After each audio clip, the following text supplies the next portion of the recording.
नागपुर में शीतकालीन सत्र के पहले दिन कांग्रेस कमेटी के अध्यक्ष नाना पटोले ने संसद में कांग्रेस मुक्त भारत आचार संहिता, लोकतंत्र और किसानों एवं युवाओं की समस्याओं पर जोरदार चर्चा की। नागपूर कराराप्रमाणे विदर्भातलं हे अधिवेशन 2 महिने कमीत कमी व्हायला पाहिजे होतं, पण ही विदर्भातलेच मुख्यमंत्री असताना सुद्धा आणि नागपूरचे मुख्यमंत्री असताना सुद्धा आज विदर्भाच्याही अधिवेशनामध्ये कटोती केली गेलेली आहे। फक्त 1 आठवड्याचं हे अधिवेशन या ठिकाणी होणार आहे। सरकार फेरफटका मारायसाठी या विदर्भात आलं आहे का, हा प्रश्न निर्माण झालेला आहे। या वर्षाच्या शेती हंगामामध्ये जवळपास 84,000 हेक्टर जमीन प्रभावित झालेली आहे। जमीन खरडून निघून पिकं वाहून गेलेली आहे। महाराष्ट्रामध्ये शेतकऱ्यांच्या आत्महत्याचं रोज सत्र चालू आहे। रोज लाडक्या बहिणीच्या कपाळाचं कुंकू पुसल्या जाते आहे, पण हे सरकार मौज मस्तीमध्ये वागते का, असा एक प्रश्न या निमित्ताने निर्माण झालेला आहे। 31,000 कोटी रुपये पूरग्रस्त शेतकऱ्याला आम्ही दिलेले आहेत असं राज्याचे मुख्यमंत्री जाहीर करतात, पण शेतकऱ्यांच्या हातात पैसेच मिळाले नाहीत।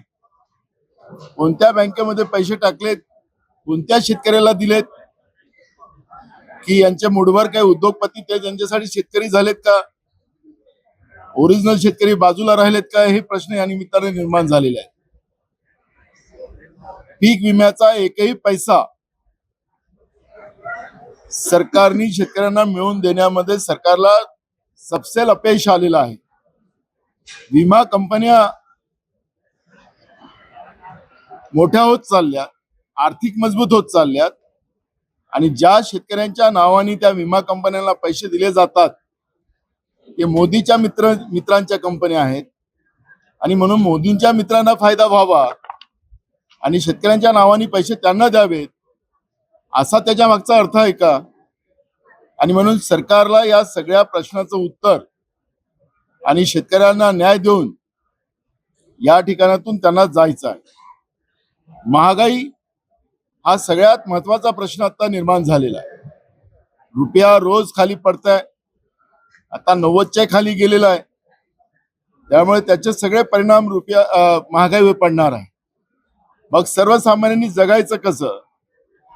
महागाईबद्दल सरकार काय मत मांडतंय? राज्य सरकार वेगळं काही धोरण राबवणार आहे का महागाईबद्दल? याबद्दलची चर्चा व्हायला पाहिजे।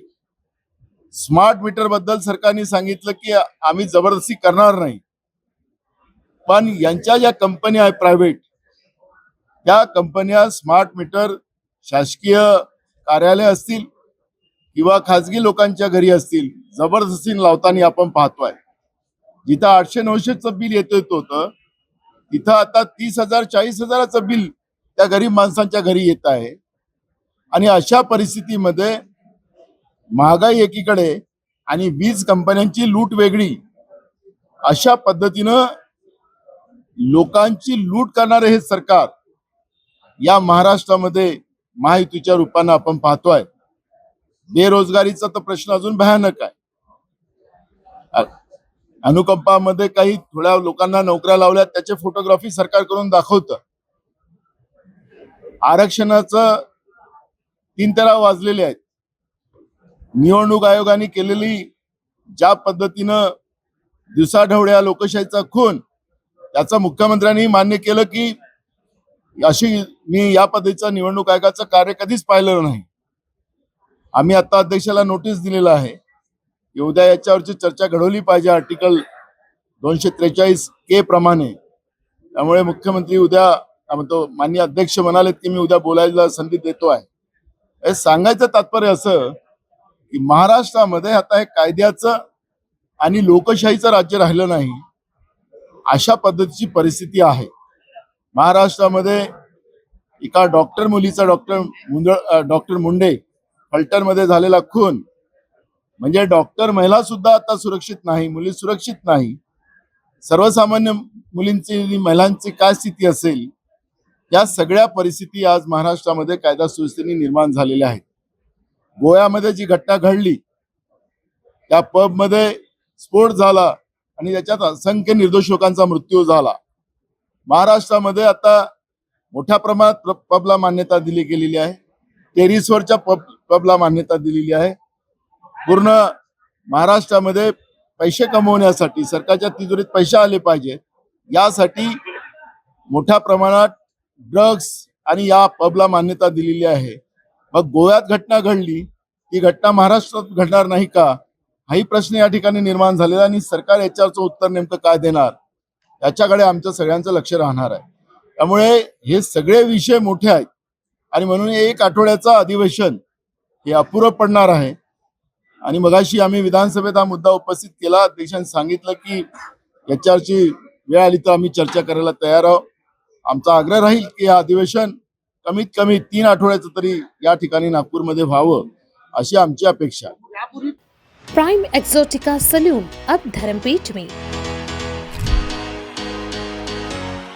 जहां लग्जरी, केयर और ब्यूटी मिलकर बनाते हैं एक परफेक्ट एक्सपीरियंस। यहाँ हर सेवा है प्रीमियम।